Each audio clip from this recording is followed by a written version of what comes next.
అనుష్క శెట్టి, క్రిష్ దర్శకత్వంలో తెరకెక్కుతున్న ఘాటీ cinema July 11న release అవుతుందని ప్రకటించారు. అయితే రిలీజ్ కి 10 రోజులు మాత్రమే ఉండగా మూవీ యూనిట్ నుండి ఎలాంటి హడావిడి లేకపోవడం వల్ల మళ్లీ వాయిదా పడే అవకాశం ఉందా అన్న అనుమానాలు వ్యక్తమవుతున్నాయి.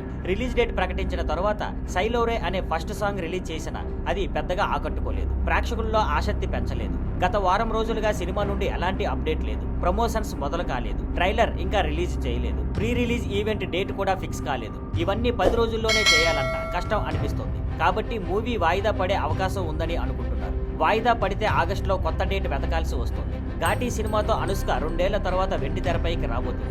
ఆమె last movie miss Shetty mister Polishetty 2023లో రిలీజ్ అయింది. డైరెక్టర్ క్రిష్ కూడా 2021లో కొండపొలం తర్వాత ఇంకో సినిమా రిలీజ్ చేయలేదు. ఆ తర్వాత పవన్ కళ్యాణ్ సినిమా హరిహర వీరమల్లు నుండి తప్పుకొని ఘాటీపై ఫోకస్ పెట్టినా ఇది కూడా వాయిదాలు పడుతుండటంతో ఆయనకు లక్ కలిసి రావడం లేదని అనిపిస్తుంది. ఎప్పుడు మూవీ యూనిట్ నుండి అప్డేట్ వస్తుందో చూడాలి. Thank you for watching. Please like, share and subscribe.